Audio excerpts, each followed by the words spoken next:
Good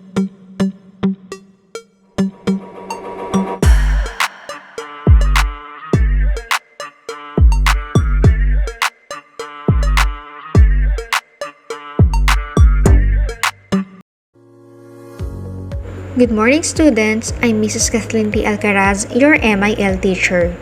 For today's video lesson, we will be discussing people media. Today, we will understand how the different types of media are produced in terms of formats and who are the people behind the production of this media content. There are different dimensions of sources of media and information. We have text, visual, audio, motion, and multimedia. These media are created by the producers or what we call people media. People media refers to persons that are involved in the use, analysis, evaluation, and production of media and information. So basically, people media means mga tao na involved sa media. There are two types of people media. We have people as media and people in media. People in media are those who control media. These are people behind any forms of media such as ads and videos that access information and acquire new knowledge. People as media are the people who give and or share information to other people for them to have new knowledge. Or in short, they act as the media itself. With the prepositions in and as, we can identify what is the difference among the two types of people media. So pag sinabing people in media, sila yung mga tao na nasa media. At pag sinabi namang people as media, sila naman yung mga tao who act bilang media. People in media can be found both in print or broadcast. People in print media. Some of them are journalist, writer and author, editor, layout artist or graphic artist, photojournalist and art director. Journalists. A person who writes news stories or articles for a newspaper or magazine. So they tell the people the 5W and 1H. That is what, when, where, who, why, and how. Writers and authors. A writer can be anyone who writes anything. An author is a distinguished and professional writer who has published and sold their work. Most authors are writers, but not all writers are considered to be authors. A writer is a person who writes a piece of literature, articles, blogs, novels, or short stories. A person becomes an author once their work gets published. Editors. A person who corrects or changes pieces of text or printed. Or a person who is in charge of a newspaper or magazine. They plan, revise, and coordinate material for publication in newspapers, magazines, books, or websites. They also review story ideas and determine what material is most likely to please readers and offer suggestions to improve the product and suggest headlines and titles. Layout artist or graphic artist. They create graphics primarily for published, printed, or electronic media such as brochures and advertising. They also combine art and technology to communicate ideas through images and the layout of websites and printed pages.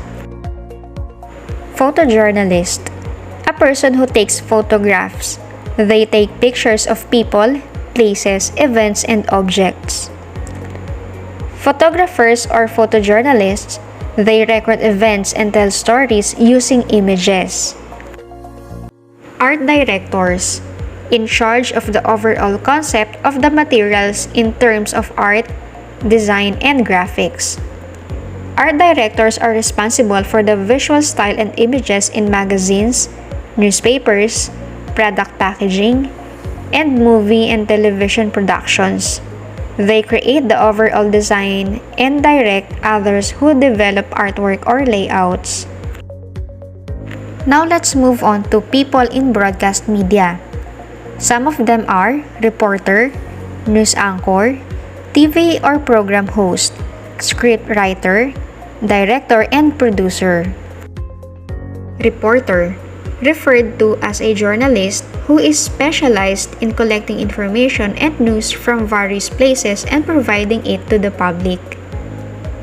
The reporter can write articles, reports, and even research papers on specific topics. Reporters work in a newsroom and also travel to various incident places to provide coverage for the channel. News anchor delivers the news inside the studio, either through a television or a radio program in real time. The main job of an anchor is to deliver the news, which is written in the form of a script in front of the camera. Anchor is also known by other names such as news presenter, anchorman, anchorwoman, news deliverer, or newscaster.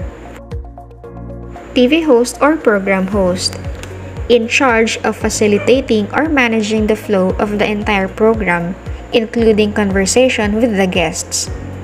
They serve as the guide of the flow of the program or a show. TV host is a person who introduces or hosts television programs, often serving as a mediator for the program and the audience. Script writer writes the script for a TV show or radio show, movie, or stage play. Director supervises and instructs the host and performers on how they should perform, act, or move in the program based on the script. Producers finances the show or movie. So technically, all people working in the media industry are considered people in media. They are the media practitioners. Now, let us move on to people as media. The people act as the media itself. The person serves as the medium for another person to learn or acquire new knowledge. We have 4 types of people as media. We have opinion leaders, citizen journalism, social journalism, and crowdsourcing.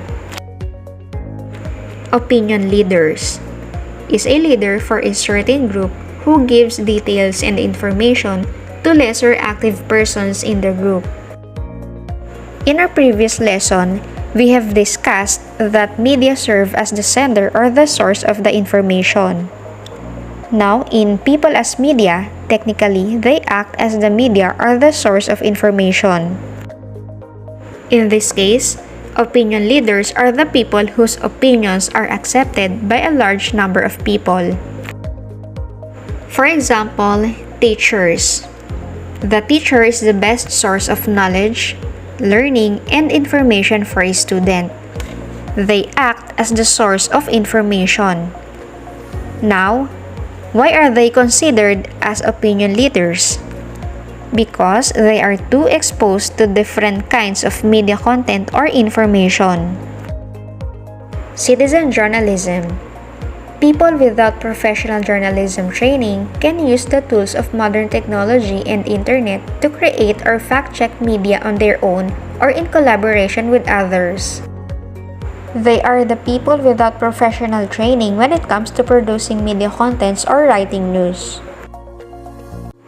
An example is Bayan Mo Ipatrol Mo. They are the people who are not journalists or writers, but they act as the source of media by sending videos about what is happening in the community. In social journalism, these are the people with professional training. They use their own social media account to make their content more available to other people. Crowdsourcing, the practice of obtaining needed services, ideas, or content by soliciting contributions from a large group of people and especially from the online community. Technically, just posting on social media platforms soliciting a piece of information. The pieces of information that you can gather from the comment section will come from the large groups of people. The thing is, if you want to expose yourself in the right information, expose yourself with the right people. The right people media. I hope that you have learned something from me today. Again, there are two types of people media. We have people in media and people as media. And I hope that you have learned the differences between these two types and have realized the importance of people in media and people as media. Once again, I'm Mrs. Kathleen T. Alcaraz. See you next time!